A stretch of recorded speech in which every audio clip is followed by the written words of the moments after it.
आपको अनेक अनेक स्वागत। चलतु आम आज यही माछ भजा रेसिपीटी प्रस्तुत करवा। आम कौन कौन सामग्री ना चलतु देखा और कौ हिसाब से माछ भजा रेसिपीटी करवा चलतु देखा।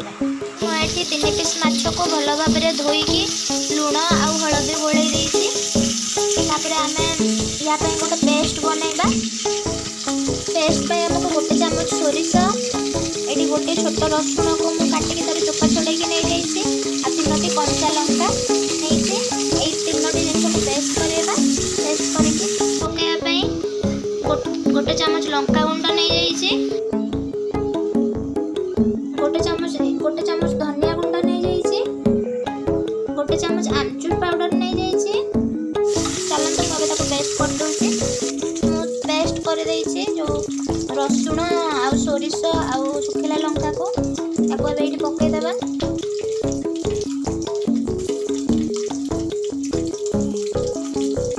पकईदेवा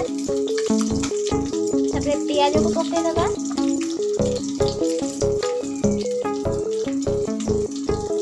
दुईटा लंका काटिकी रखी 2टा लंका को पकईदेवा। आमचूर पाउडर पकईवा खट्टा लगे आप चाहिए टमाटो को भी काटिकी दे पारे। मुझे आमचूर पाउडर पकई लंका गुंड देवा। लुण हलदी मुझे आगुरी गोड़े देसी लंका गुंड देवे, धनिया गुंड देवे, टी सोरिष तेल पकईवा अल्प टी सोरिष तेल पकईवा। सोरिष तेल पकईकी भल भाव में मिक्स करदेवा। मसला गुड़ा जमी पूरा माछ देहरे भेदिजी से मिक्स करदेवा।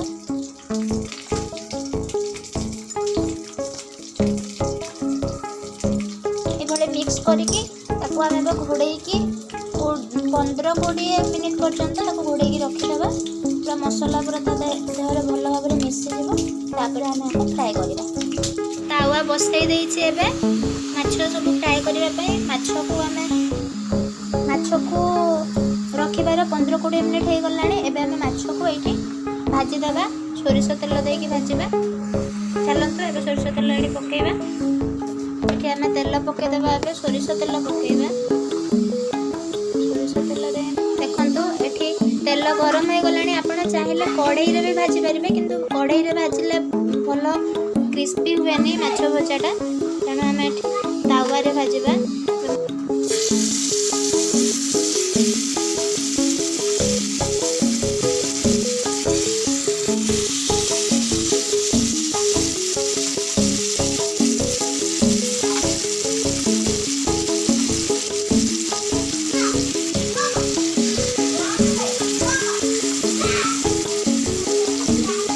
मसला सब अच्छे सब माछर ऊपर देदेवा।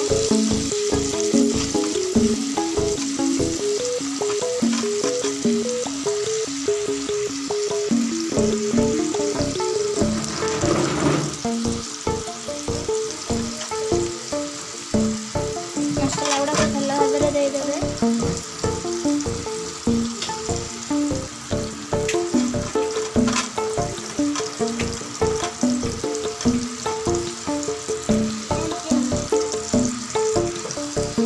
देखु मो माछर सब मसला सब देकी भजा बसई देले। किसी समय एमती प्रथम टिके हाई फ्लेम रे भाजवा कहीं कंचा माछ गुड़ाक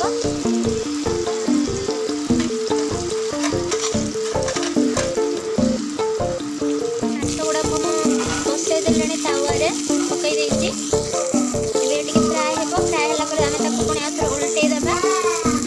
धीरे धीरे धीरे धीरे फ्राए कहीं मसला भी सीझ आ माछ भी सीझा पड़ो। से धीरे धीरे फ्राए करवा अल्प फ्लेम रे। एबे देखि पारुथिबे मो माछ गुड़ा उल्टे देछि। उल्टेला पर कलर देखि पारुथिबे गोटे साइड मसला पूरा भाजी हो गलानी। आर गोटे साइड भाजी हेबो।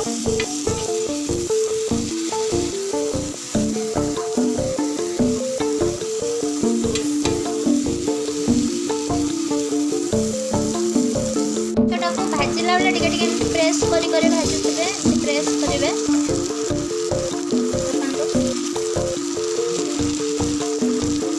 ବାହାରି ଗଲାଣି ମସଲାରୁ। ଆଉ ଟିକେ ହବ, ପ୍ରେସ୍ କରି କରି ଭାଜିଲେ ସେ ଭଲ ଭାବରେ ସିଝିବ।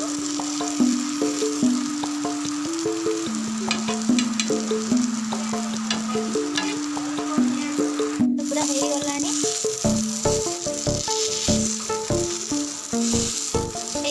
ଏବେ ତାକୁ ସବୁ ପୁରା ଲୋ ଫ୍ଲେମ୍ରେ ଫ୍ରାଏ କରିବେ। ଏମିତି ପ୍ରେସ୍ କରି କରିକି ଫ୍ରାଏ କଲେ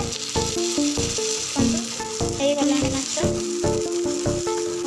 ଭଜା କମ୍ପ୍ଲିଟ୍ ହେଇଗଲା। ଚାଲନ୍ତୁ ଏବେ ଆମେ ତାକୁ ସର୍ଭ କରିବା।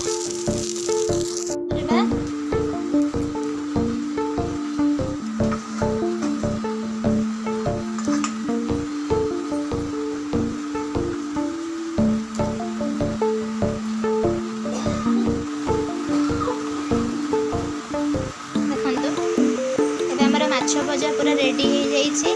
ଏଇଭଳି ମାଛ ଭଜା ମସଲା ଦେଇକି ମାଛ ଭଜା କରିକି ଆପଣ ପଖାଳ ସହିତ ଖାଆନ୍ତୁ। ପଖାଳ ସହିତ ଖାଇଲେ ଏଇ ମାଛ ଭଜାଟା ବେଶୀ ଟେଷ୍ଟ ଲାଗେ, ତେଣୁ ଏଇ ମାଛ ଭଜାକୁ ପଖାଳ ସହିତ ଖାଇବେ।